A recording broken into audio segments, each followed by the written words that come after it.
Hi, everybody. You are listening to Judging Meghan with your host, Meghan Judge.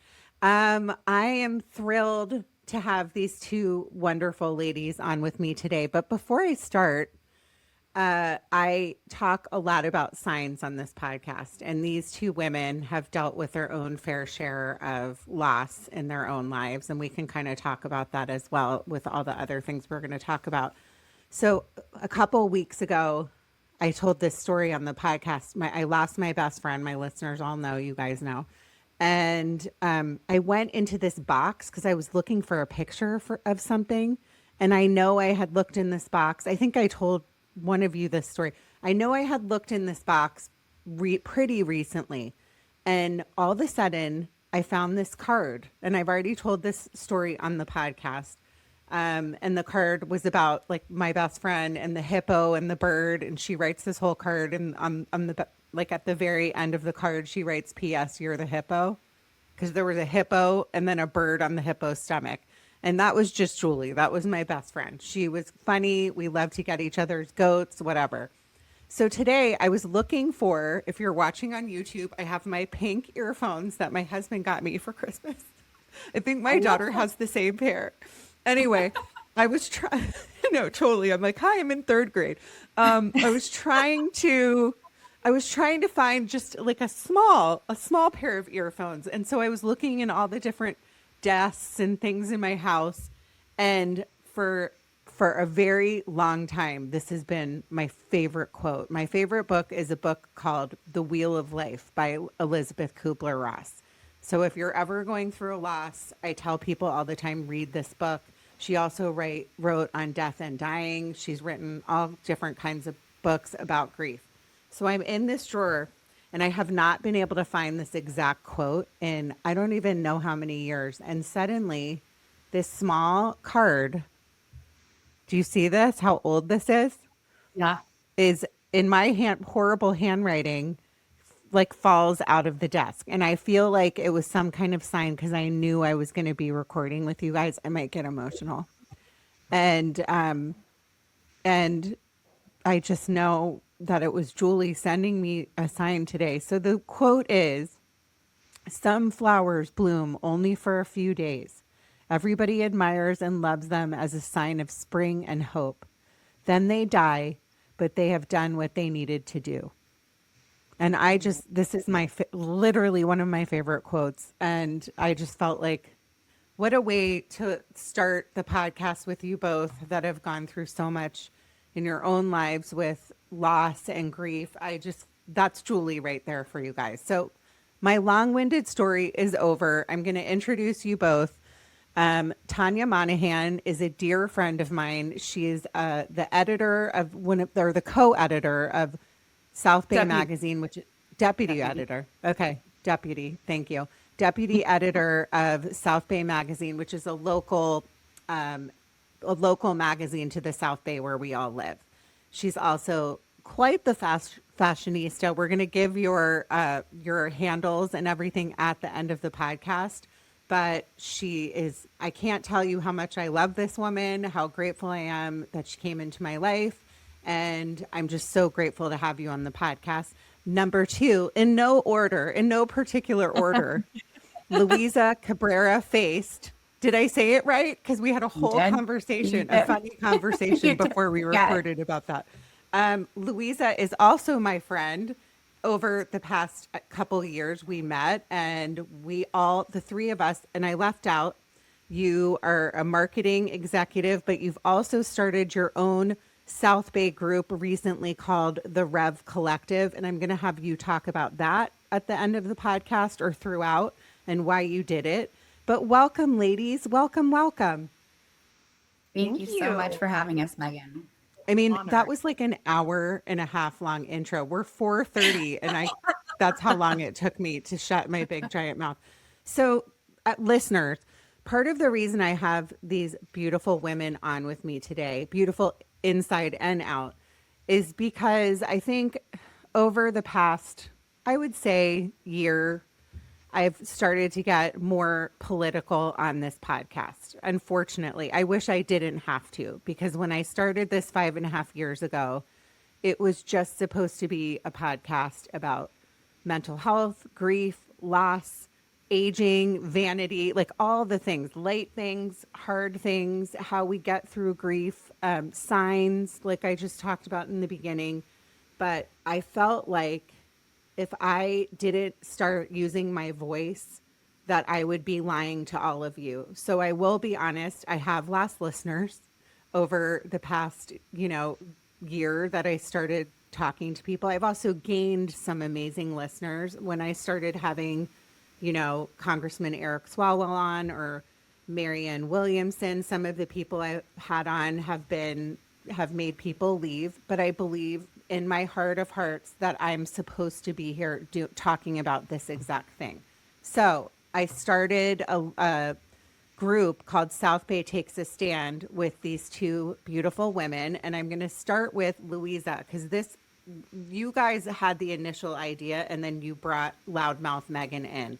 So Luisa, can I just start with you? I want you to tell my listeners why we started this group, what it's about, and just a little bit about yourself and why this is so important to you.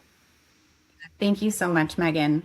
It's just an honor to be here and to watch you do your magic. South Bay Takes a Stand really originated in the moment that we started to see ICE activity in our South Bay community.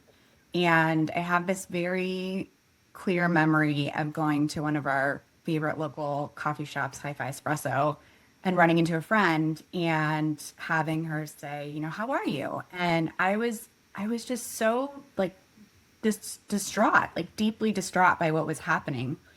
And so my response was just like, oh my gosh, it's just so like it's too much. And she responded like, oh my gosh, like what happened? And it was just this moment for me where I realized like how easy it was to be in an area that is, predominantly white, very affluent, very privileged, for this bubble to make us feel so disconnected from things that were even happening within our own community, right? So we saw that there were immigrants being targeted, whether it was at the car wash or at the grocery store, or nannies were concerned about, taking the children that they were caring for out. And that was kind of the breaking point for me where I felt like the fact that we don't have a voice here in this particular community where there is so much influence is something that I wanted to change, right? And so I quite literally texted Tanya, and the three of us had just been at the No Kings March in Torrance. And I said to her, is there something that we can do here in the South Bay? Because as much as I fully appreciate everything that's happening in very like local vicinity, I didn't feel that it would be taking away. If anything, I felt like it was just building on the momentum to have something specifically here in the South Bay, in Manhattan Beach, Redondo Beach, Hermosa Beach. And I grew up here. I am the proud daughter of a Colombian immigrant who fell in love with a California boy. They moved here, when my mom got married. She came from Colombia at like the ripe age of 21. And they raised me here in Redondo Beach, California. And so as a Hispanic woman, as a woman of tremendous privilege that I feel so fortunate for, I've learned, how important it is to use our voice and to listen to our instincts, because it was that moment, that moment of like, wait, something should be happening here, not only to kind of shake people into the reality, but also to give a voice for a lot of people like yourselves who I knew were struggling too, because that was the other part. I was like, I have friends who I know feel really passionately about this. And so reaching out to you was, just the best thing I could have done to say, hey, how do let's do this and let's get it out quickly, which is exactly what we did. Okay, so I want to just say one thing also for my listeners that might be listening, in different countries, or they might be wondering, why are you doing a podcast about the South Bay?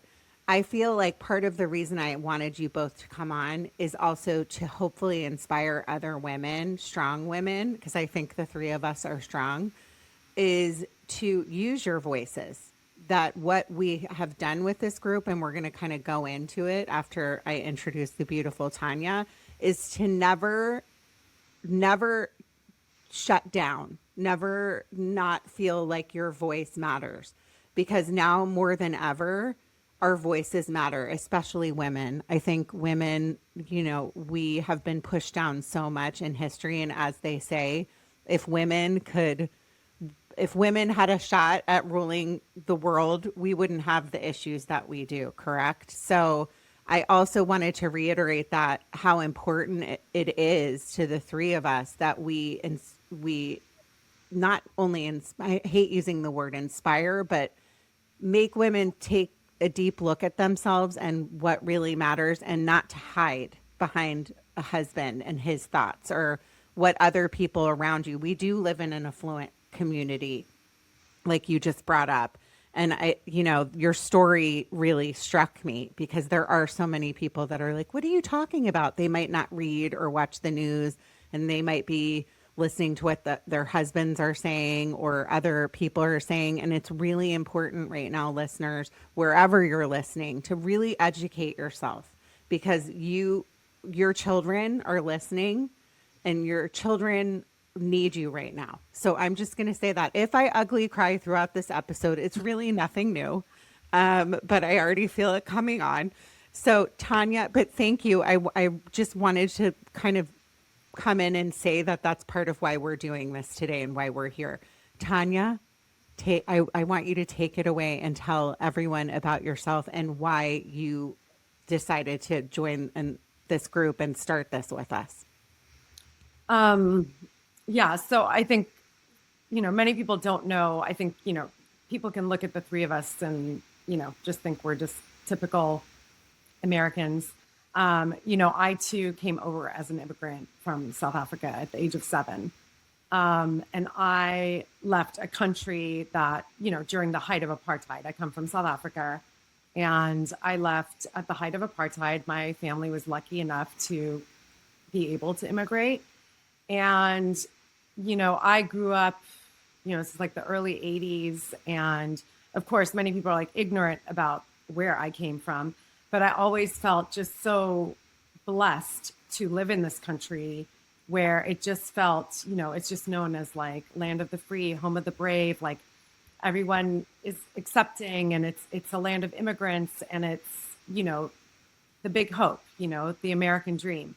And never, ever in my wildest dreams did I ever, or should I say nightmare, did I ever think we would get to this point where we have regressed so far backwards.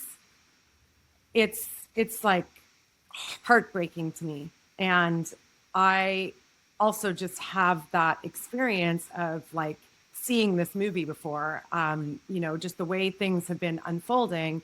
It's very reminiscent of what, that's how apartheid came into like the way things were in South Africa. And, in the beginning that they're actually known for having like the first concentration camps. Like I've seen this before, and it's like the control of like the media and what you have access to. And I just never, ever thought that this would happen here, but it's happening. And that's where, it's just, I think as a mother, as a human being, when things are affecting like innocent children and families are being torn apart and happening to like good, decent people, shouldn't be happening anyway. But like just the fact that, and no one can argue otherwise, like the way this is unfolding is just completely unjust and with no due process and all that. And I just always thought that I was part of a country, like it's so grossly un-American what's happening. America is like,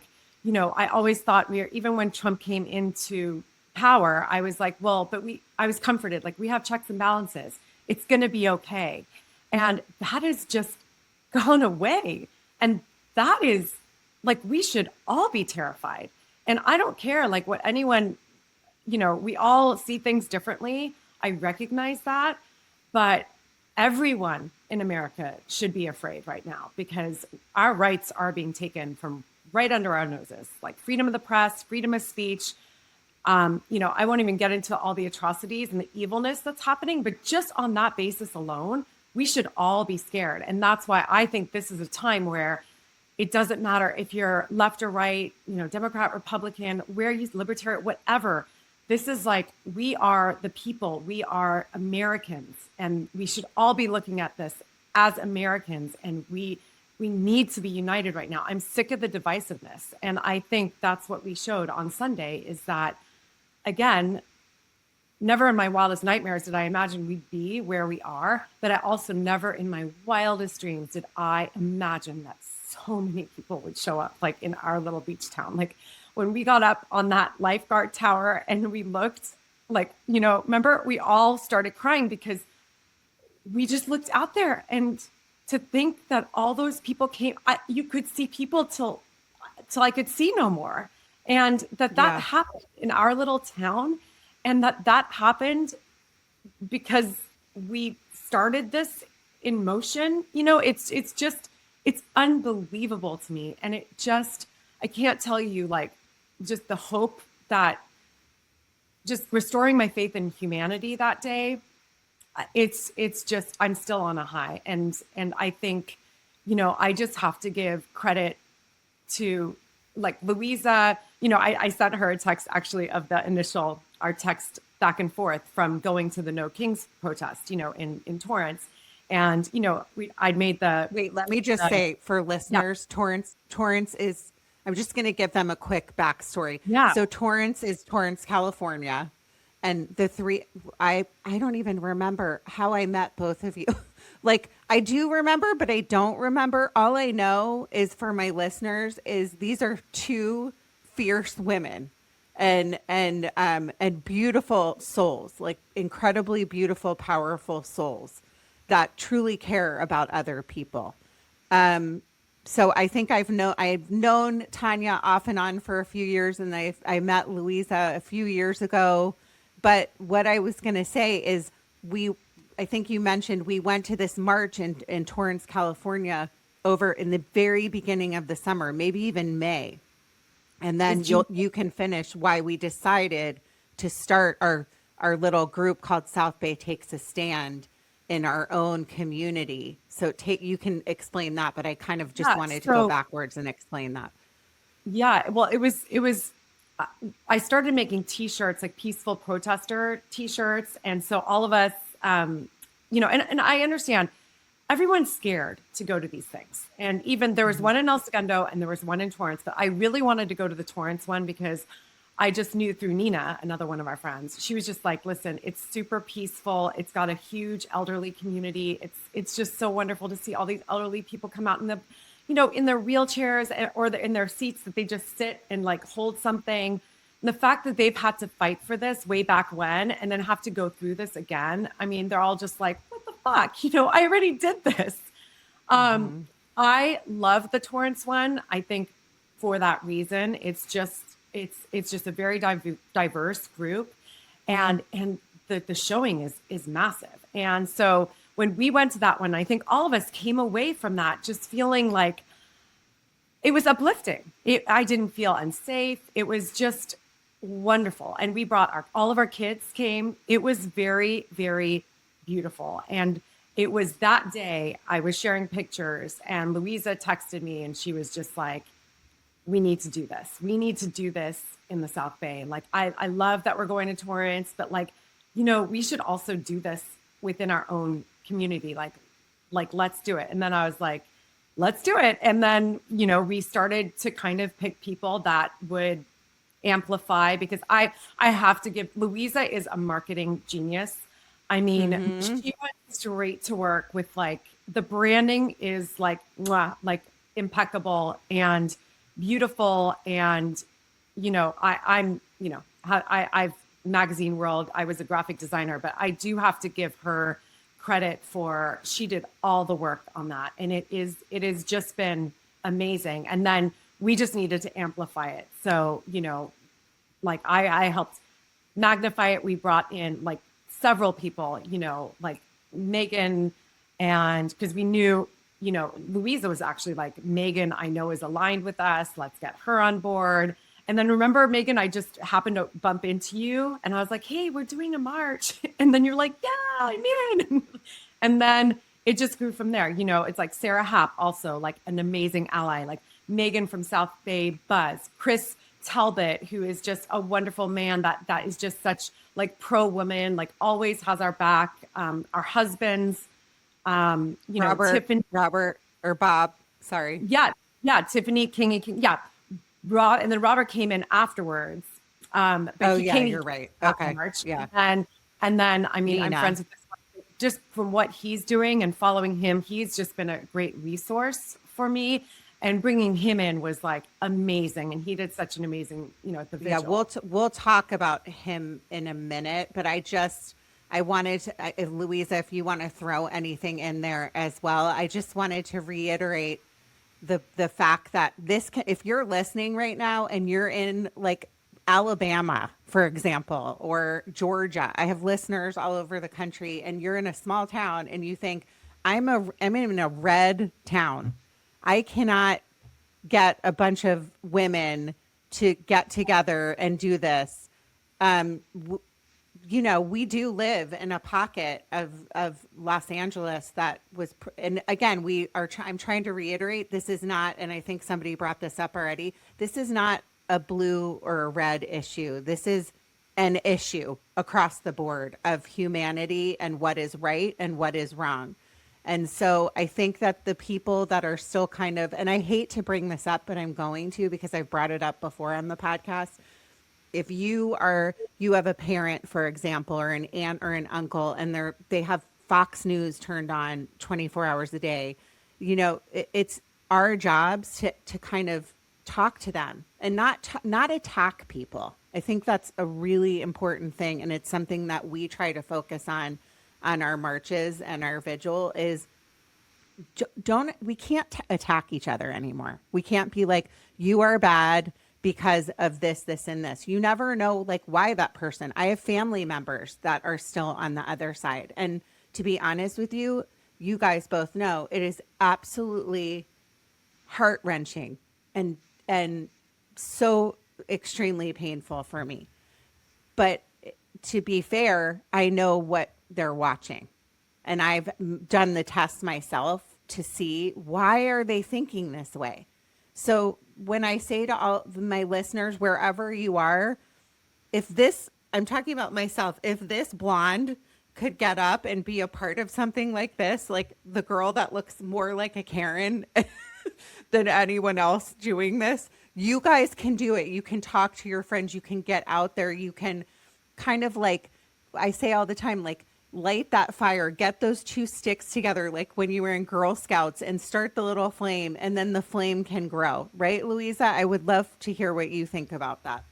Yeah, I mean, I couldn't agree more. I think the truth is we need white women to help us get this message out and to share how important this is. I think if you look at historically, like white women have contributed to why we're in this situation because of misinformation and because of misogyny and because of all these things. I think, you know, I go back to November, the election year, and you know, Meghan had mentioned she's lost her best friend. One of the things that we had connected on prior to this was that I had also lost my best friend Laura. She died of colon cancer at the age of 36 back in 2022, and she is my angel and my driving force in so many ways.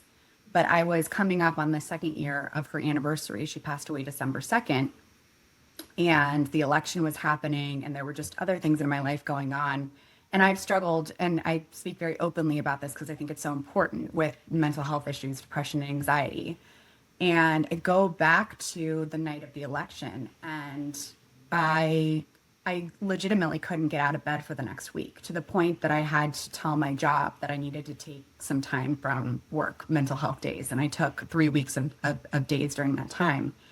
And I think it all comes back to our instincts as women of understanding just how poisonous the situation is and how bad these things are. When he was first elected, I remember writing, you know, the moment that we say it's okay for a man to say, you know, grab a woman by the pussy, or, you know, be accused of sexual harassment, and we say that's still not a deal breaker for who our president is the moment we start to allow inhumanity to breed.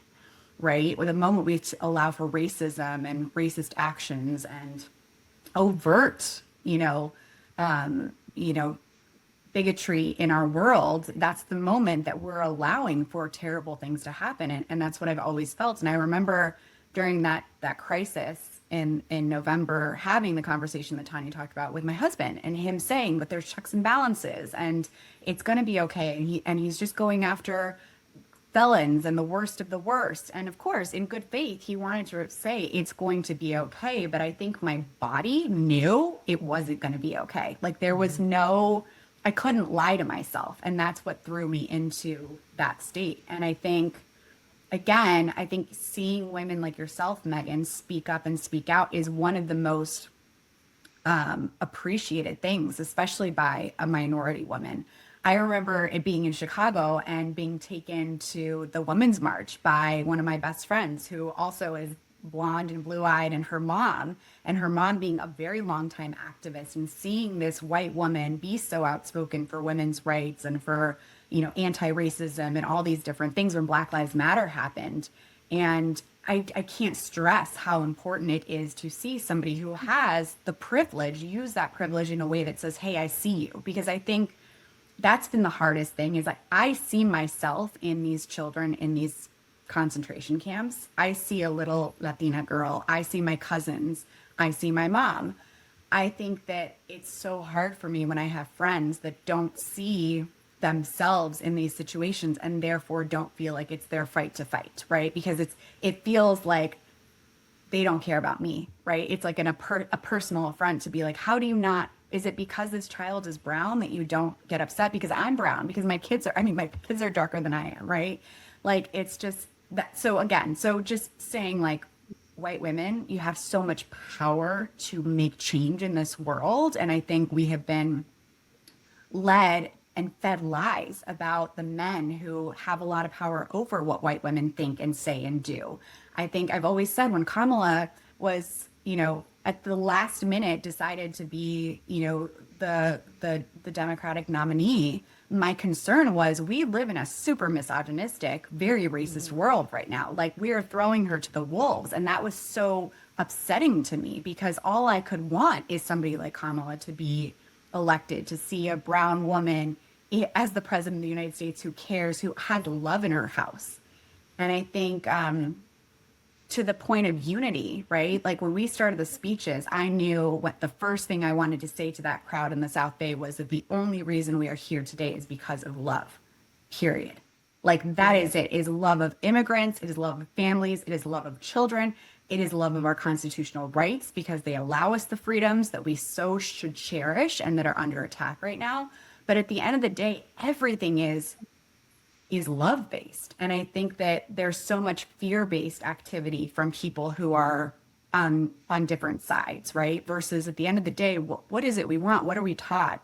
We've talked a lot about the Christianity element, right? I've been raised Catholic. Yeah. I'm bringing my kids up in a Catholic school. Like, I said to my husband the other day, I was like, what is the point? I don't get it. What is the point of all this if we are not all out there saying this is not okay? Because that is as clearly in Jesus's image as anything could be, and yet we have in our community a lot of people that are just turning a blind eye. And so that's kind of what prompted, this desire. I think too, for listeners that aren't Christian or are listening in a different country or wherever you are, they're probably wondering, because I do get people writing into me like, what is going on? What is happening? You don't have to be Christian, or you could be whatever, Buddhist, whatever you are, to know that there's a big issue here. And what I spend a lot of time at 2 a.m. when I wake up thinking about is, I mean, I'm middle-aged, so that's what happens, is how can I talk to people without attacking them? And what do I need to do?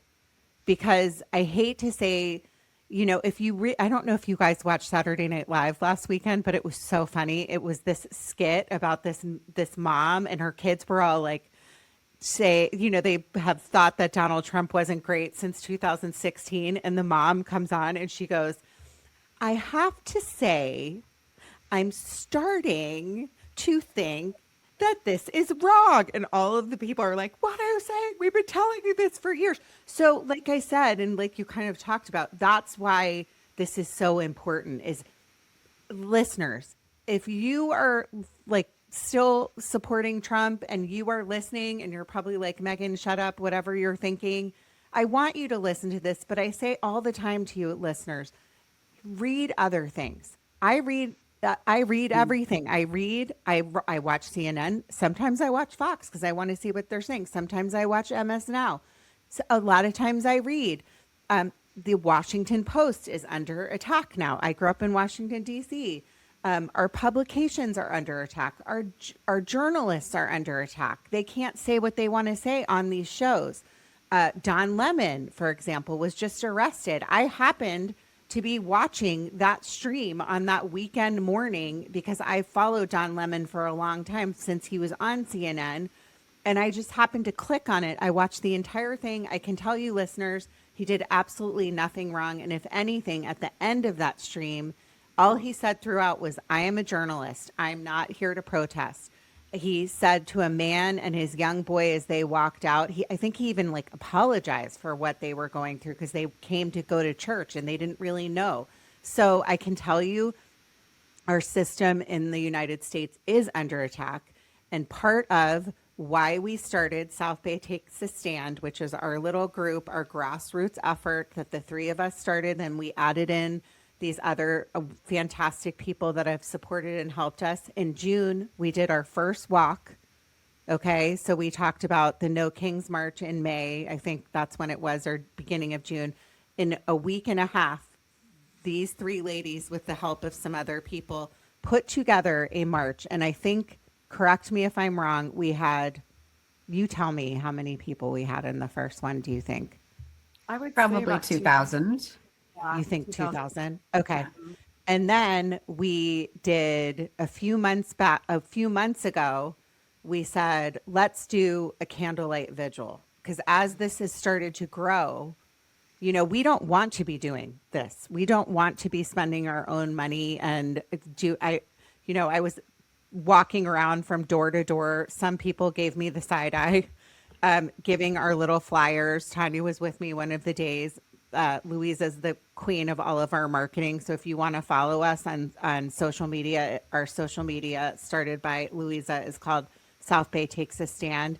So she does all the marketing. So each one of us has brought our own thing into this.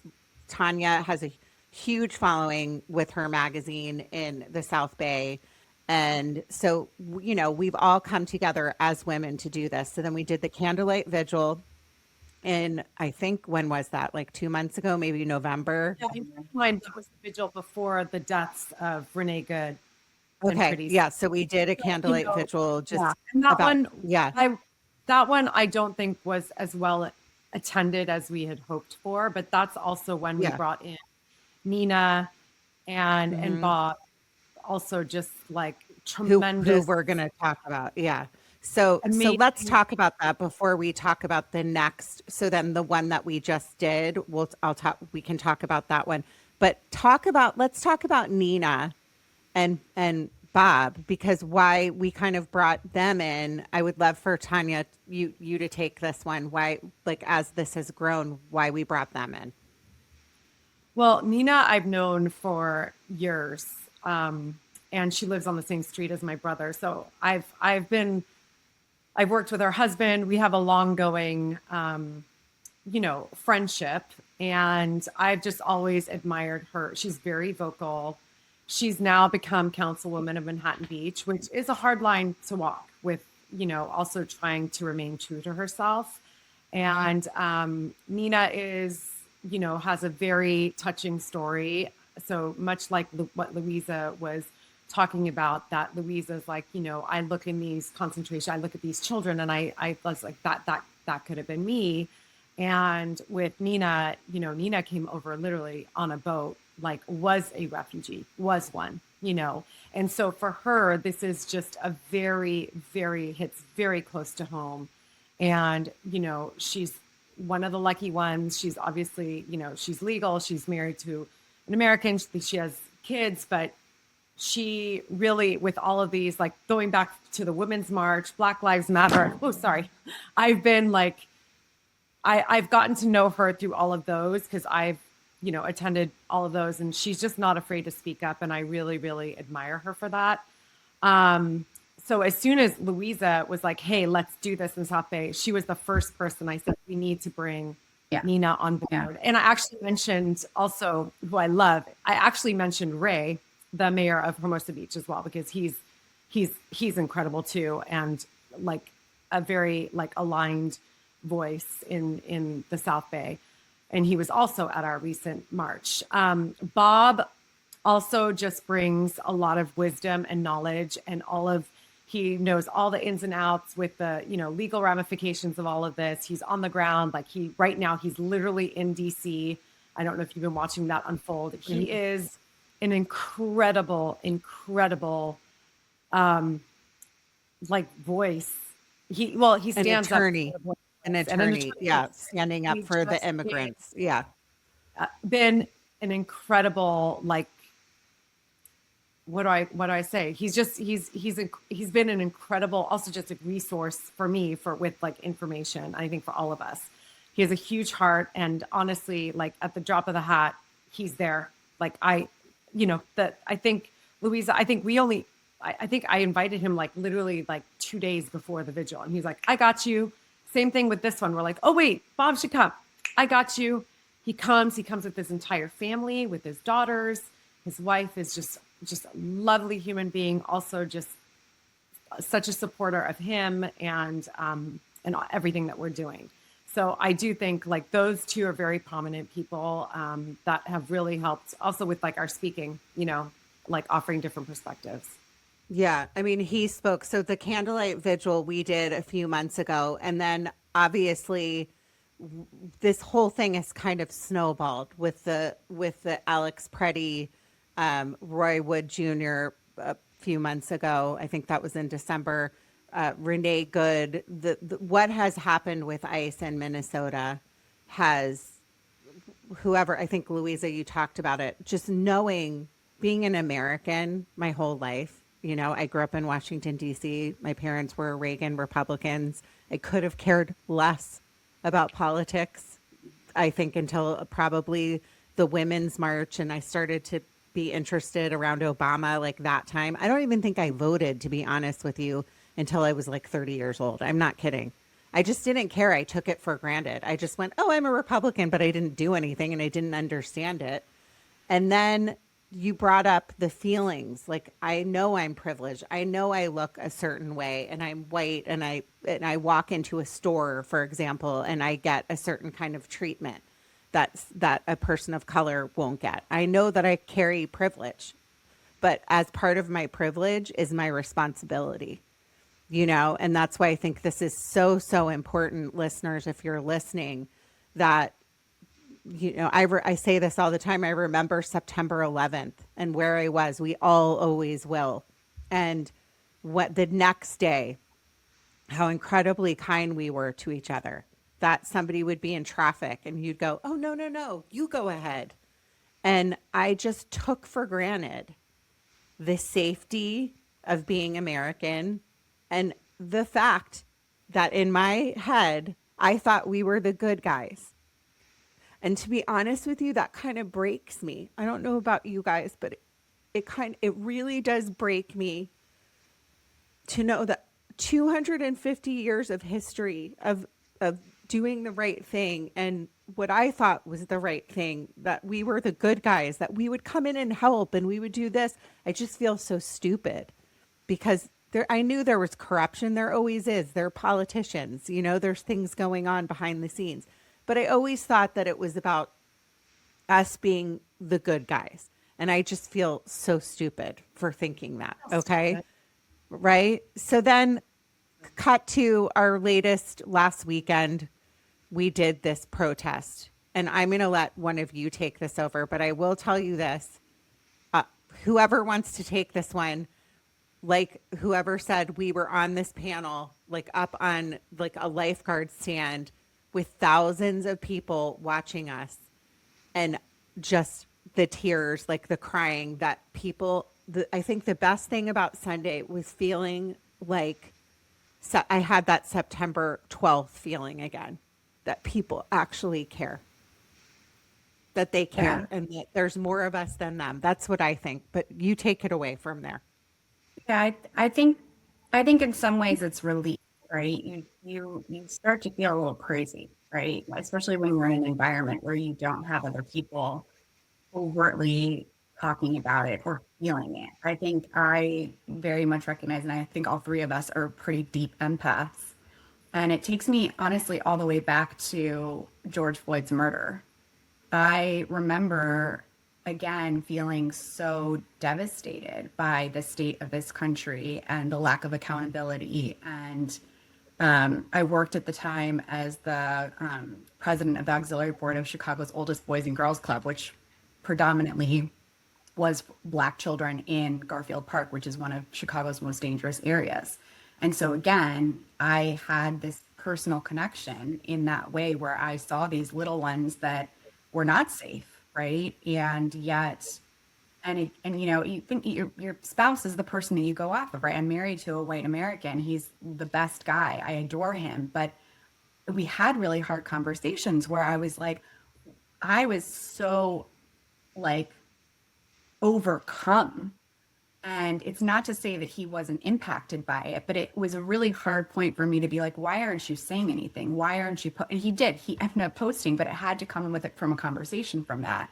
And I think that, you know, in our marriage, we've talked a lot about this. I'm a Latina married to a white man, and reminding him and reminding my white guy friends of the privilege that they have and the ability that they have to make an impact.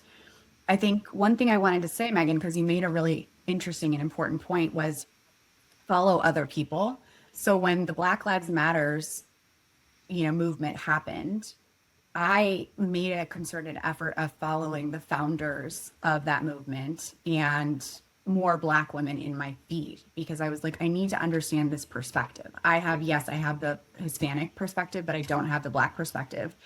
And I give them so much credit. And I say all the time, I'm like, Black women are probably the women who inspire me most, because they are at the bottom of the totem pole in the American system. And yet they have used their voice and their bodies and their, you know, have completely just been disregarded. You think about the Black Lives Matter founders are the ones that have been saying abolish ICE literally for years. And I said that to my husband the other day. I was like, my gosh, we have to give these women their like the credit that they've been saying this, and yet nobody listens to them, and how frustrating and how heartbreaking and how horrific that must be for them, because they've been living in this state as Black women and Black people for so long.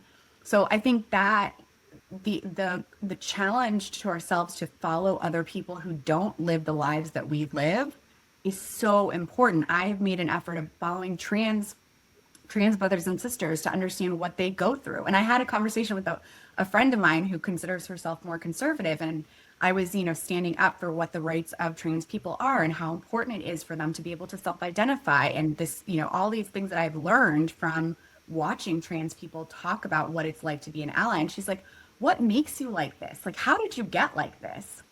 And it's intrinsic that it's like, I'm an empathetic person. I'm hyper aware of what other people are going through. But I realized, I was like, what makes me like this is I've seen their lives. I've connected with the struggles that they're having, and the pain and the suffering that is so unnecessary that our government is inflicting upon them. And so I just think, you know, when we all came together on Sunday, it was a sigh of relief, because we saw one another as, oh, you care too, thank God. Because I think you start to feel alone. I think that's really what prompted South Bay Takes a Stand. I felt very alone. I felt very alone in the pain that I was feeling. And I didn't think that that was right, you know, and I felt like I knew people who were also feeling that pain, but there was no visible place for us to demonstrate that within these communities. Yeah. Tanya, how do you feel about? Also, I love what you said, Luisa, because like the trans community, I've had trans people on the podcast. I like to give them a platform, and the parents of trans children as well, because I think that they have been so under attack, because there's such a small population of people, and they had to find, in Donald Trump and his administration had to find a scapegoat. And what at the core of racism, if you understand bigotry and racism, is not understanding another person. living or working with somebody that you don't understand. And that's part of how we learn as adults. I mean, I grew up in a everyone had was white where I grew up and had a Volvo, you know? So when I left, I always felt like I don't really belong here. I want to be somewhere else where there's more people that are different and artistic and all the things. And here I am back in the South Bay, which is predominantly which is predominantly a white affluent community. But the most important thing about this and what you said is educating yourself, is that you educated yourself. And listeners, if you're listening to this, you know, and I've noticed on our Instagram, sometimes people attack us and they say, and I'm on it all the time because I'm always looking, but somebody will be like, you're a bunch of white women that live in a rich city. What do you know what you're talking about? Well, that's a great point. And I don't blame you for being angry. Because Yes. if you are a woman of color, like you just brought up, the Black women, they tried so hard for us. I was on those calls. I was on Glennon and Abby's call that they did for Kamala. And I think they've just like, you know, they're so sad because they worked so hard to get her elected and it didn't happen. So what you just said really struck me. It's our obligation as human beings, and if we're ever going to change the cycle of what is happening right now, is go sit with somebody that's different than you. Go learn something about somebody. And I'll tell you one thing, and that's part of why I do this podcast. It is technically a mental health podcast, is that I will forever use my platform for people of all different sexualities, colors, and that's why I do this, because it's important and it's what I believe in. And I know it's what you both believe in. So Tanya, you want to say something about that too? Yeah, I think just going off of what Louisa was saying too, I think, you know, what she was saying, there's a huge thing right now, especially like coming out after COVID, and it's just this connectedness, right? And I think people are starting to lose connections with like who they are, what things are. It's us against them. And I think that was the beauty, is exactly that. Sunday, there was this connectedness that I think everyone felt. And when, you know, that day, and I can't even, I mean, I've told both of you, but I've been out on the Strand every day going for a walk since. Complete strangers, I've never met them before, coming up to me. Oh my gosh, did you help organize it? That was so amazing. Like this morning, surfers getting out of the ocean, you know, we're like, wait, oh my God, that was so amazing. It is so uplifting. And I think that's what I wanted. The takeaway is like, there's so much fear right now in our country. That's what they want. Oh, we're too scared. We're too scared to go to a protest. We're too scared to say anything. We're too scared. I mean, same thing, like all of us have used our platform. I mean, I don't even care. I don't even want to know how many followers I've lost. I don't care. This is way too important. And I think, you know, like what I said when I was up there on the lifeguard tower was like what my husband said, you were around, I think you were there, Meghan, when Anina was there at the Brad's Corner protest. And That's a different protest, listeners, yeah, in this yeah, area. They do it every Saturday. Yeah. yeah, at the Manhattan Village. It's really amazing. And he's, you know, he is confined to a wheelchair and he comes and he's got ALS. He's an incredible individual. And he was there also at our march. But anyways, you know, Liam was my husband, because we were just talking about the fear. And Liam was like, yeah, but you know, yes, fear is contagious, but so is bravery. And that was my takeaway from Sunday, is that people came, they weren't scared. They came, and then look at what happened. There was not one instance of anything to be scared about. It was, people are smiling, people are loving, people are hugging, people are playing music, people are dancing, everyone's cheering, everyone's got a smile on their face. Like, that's when you know you're on the right side. No one's angry, no one's yelling profanity, no one's putting people down. Like, it was just the most beautiful day. And honestly, I would love to get a head count, but people are saying from 7,000 to 15,000 came that day. So I would love to know what And that number is. and it just the point part of that too about what you just said is it's growing. It's Yeah. growing. So we from our first march, which was like a couple thousand or however many to this, I Exponential. couldn't believe it like both of you. I mean, it was such a beautiful there was one heckler. We had one, and it was this old fat white man on a bike giving us the middle finger. And if anything, we all just laughed and we were like, if you watch Handmaid's Tale, we were all like, blessed day. Yeah. Right.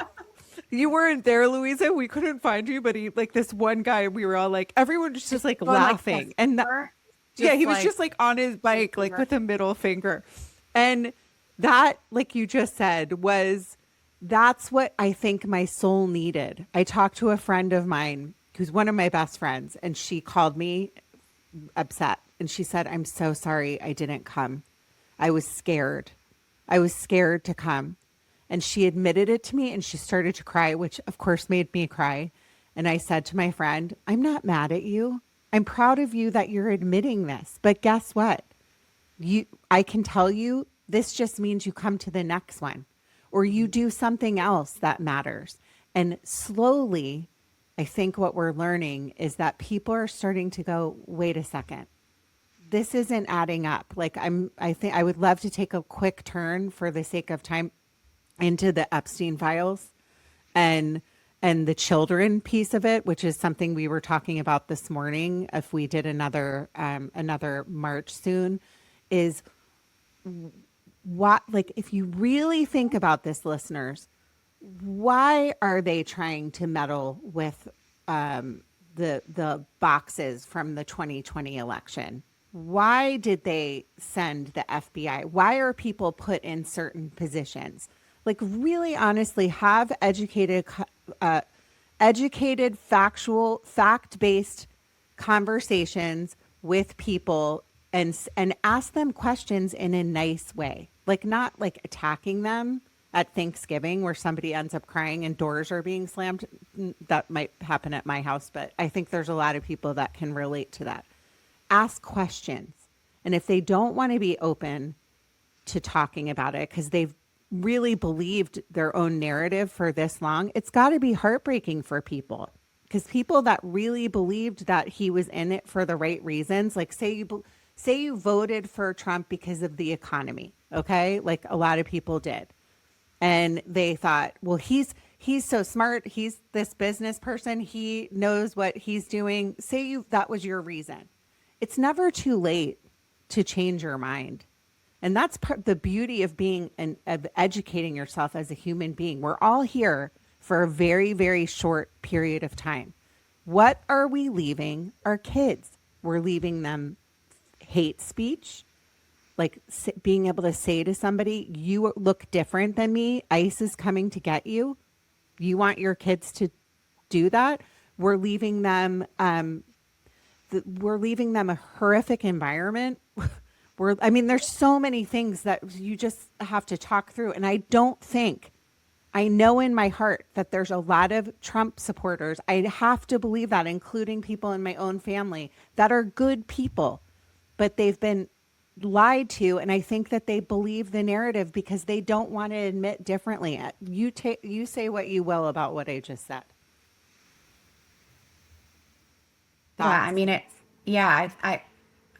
Yeah, it is really hard to say I'm wrong, right? I think it is extremely hard, especially when what we're seeing is so horrific.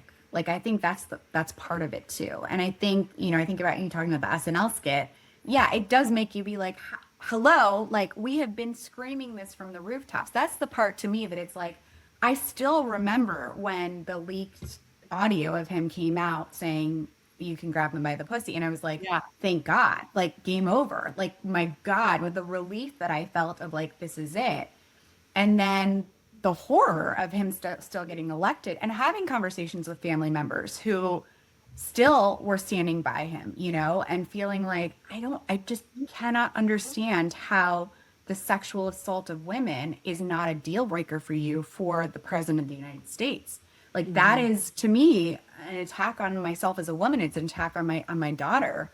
And it shouldn't have to be a relational thing. It should just be a human thing to know that that's not okay. I think now what we're seeing in the conversation we're having this morning, because my mind is turning, right, of like, oh, I'm seeing more women who have not been outspoken about the immigration injustices and illegalities that we're seeing. I'm seeing them talk about the Epstein files and the injustices and the horrific illegality of what was happening there.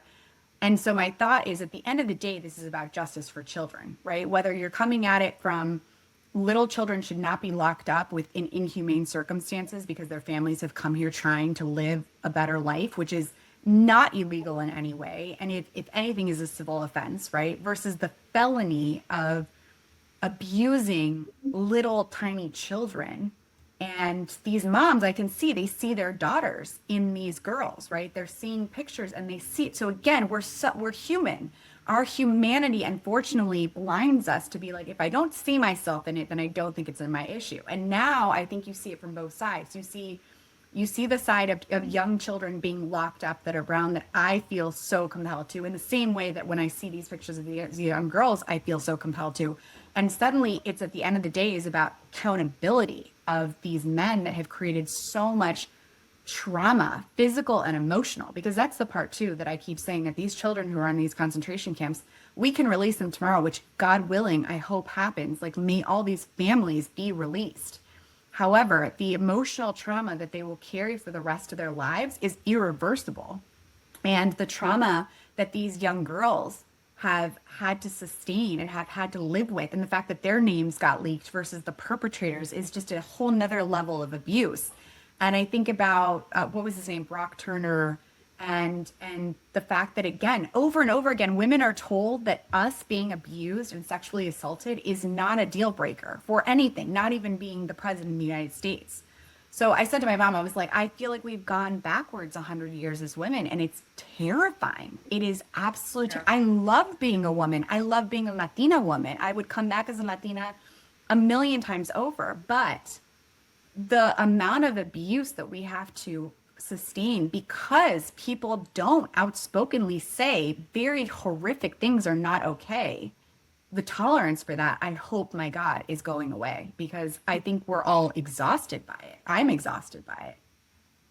Tanya, I have a question. So you interviewed Lisa Phillips for South Bay Magazine. And so you happen to know a victim, right? And Yes. there's so many of them. So how does this kind of hit, what's going on recently? Can you talk about that? Yeah, I mean, Lisa, again, I mean, I know it's an overused term, but I just find her so inspiring. She's so strong and eloquent. And, you know, she also has her own podcast where basically her platform is interviewing survivors. And it's called From Now On. Is that what it's called? I think so. Now If On it's not her name, you can, listeners, you can look up Lisa Phillips. She's been one of the victims that's been all over the news, and she was on Washington She went- when she went to DC several times. So go ahead. Sorry. Yeah, and she was just recently on CNN as well. You know, she's been all over the news, and she has been an incredible voice, and very open about her journey and the way she was treated, even within her own family. Like, again, it's just, you know, survivors. It's talk about trauma. You know, for some reason, survivors, and you know, I've made this known. I'm now comfortable speaking about it, but I'm a survivor as well from childhood sexual abuse, and so like I had to go through a lot of therapy as well. But you carry this shame and this guilt, even though you're an innocent victim. I was like 6 years old. Like I'm an innocent child. Yet somehow you carry this guilt, like you are dirty, you must have done something to bring this on yourself. And I think the only silver lining of these Epstein files coming about and this movement is uniting all of these women who felt incredibly alone in their suffering and their trauma. and they've taken on this fight, and all of them are, I mean, you listen to them speak, they are like intelligent, strong, like beautiful women, but their whole lives have been ruined by these men. And the fact that they were promised to be released and no one's done it yet, like, I will never understand. That's what I'm saying. I do not understand what's going on in this country. I don't understand how no one is accountable yet. I don't understand why it's not released. It is just disgusting.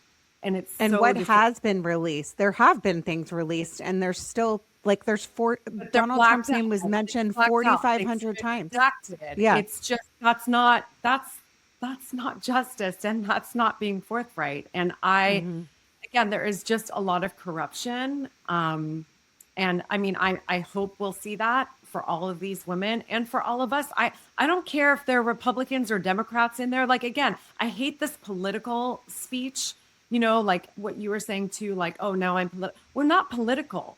We're humanists. We're just like, we're seeing a lot of like horrible things happening, and we're speaking up. I'm not a political person. I wouldn't say I'm quote unquote political. I just don't like what I'm seeing. And I'm sorry, across the board, children are innocent. I don't care where you come from.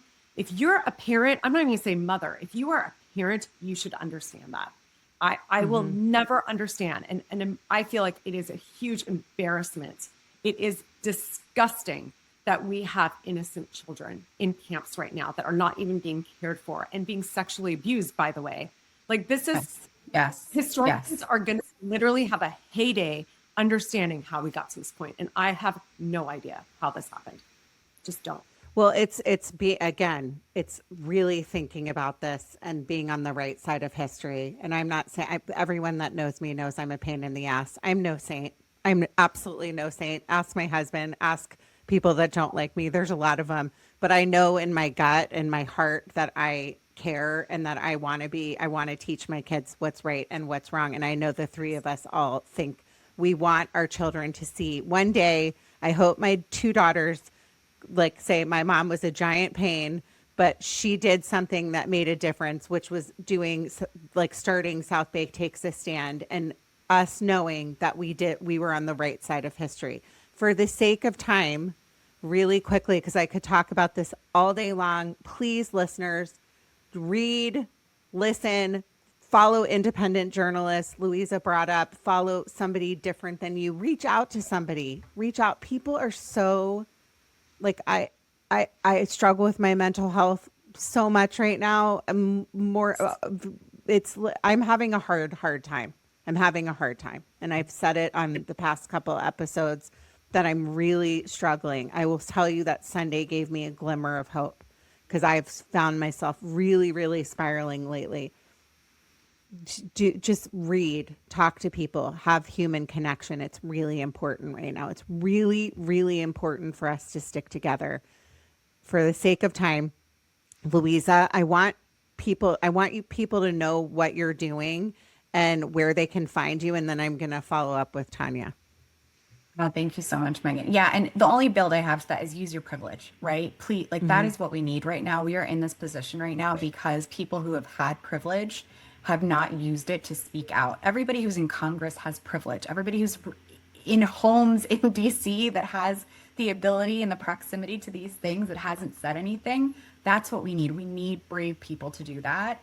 And I have the Rev Collective is something that I've dreamt up over the last 10 years. And it's really about bringing women together because I think on all the topics that we talked about, we have it really hard. Like there is a lot going against us, telling us you can't have the dreams that you want. You have to do things a certain way. You have to follow this playbook that predominantly is a male playbook.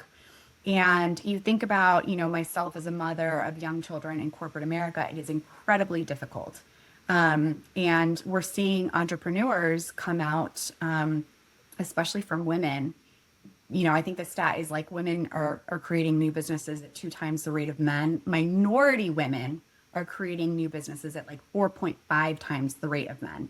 And that to me is so incredibly both inspiring, but it's also disheartening because what I know is that the systems are not built for them and there is no other way for them to do it but that way. And so I've created the Rev Collective to really support entrepreneurial women.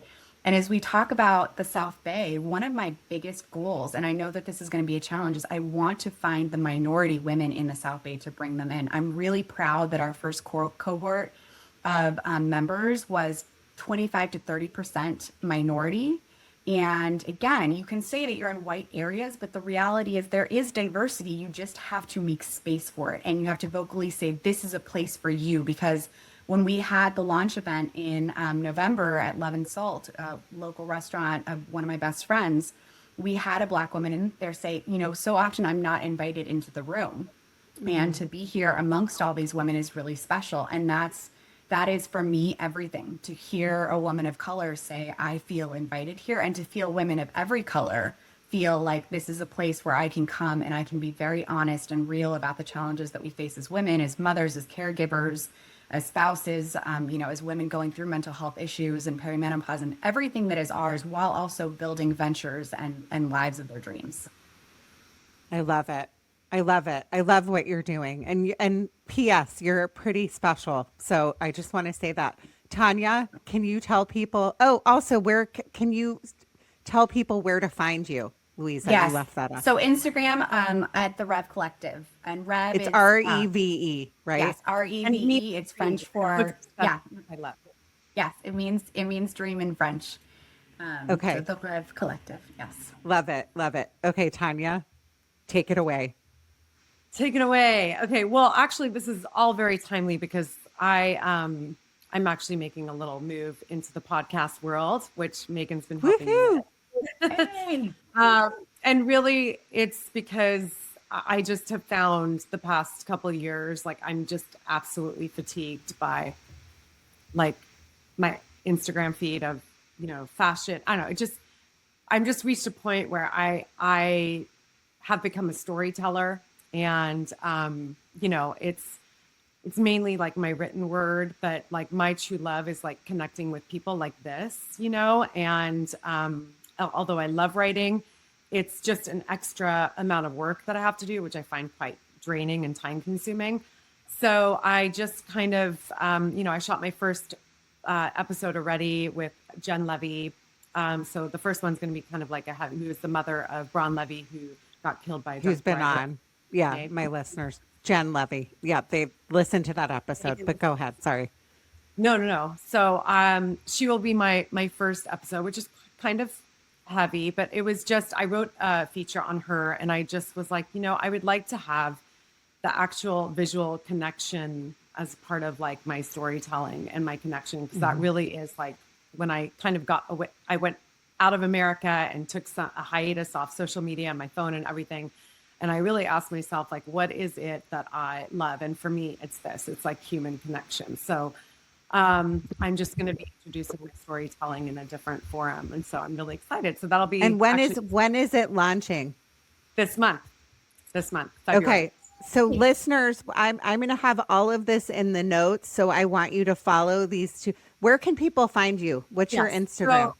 So my Instagram is Tanya, Tanya Monaghan, Monaghan. That's my Instagram feed, but I will be launching, my podcast is called Word by Tanya Monaghan. And that will be launched. Okay. I'm so excited. And I love the collaboration piece of this, guys. In closing, I know that Luisa has to get back to work. Please talk to people, like communicate. The human connection, like I talked about, is more important now than it's ever been. You have to ask questions, talk to people. It's never too late to change somebody's mind, but just don't villainize them. And if you're listening in a different part of the world, thank you for listening. Please don't think our country has lost all of its marbles, because there's a lot of us out here that are trying. We're really, really trying. And there's really great people in the United States of America that actually truly, truly care about where we stand in history. So if you have a second, listeners, please leave me a quick review, only if it's good. If you're going to leave me a bad one, please don't. I hope the man with the middle finger on the bike is not listening to this podcast. In closing, thank you guys. You're beautiful. I love you. I'm so grateful. There's a reason, there's signs. There's a reason I found that quote today in the drawer. Keep going. You matter. Your story matters. Judging Meghan with Meghan Judge.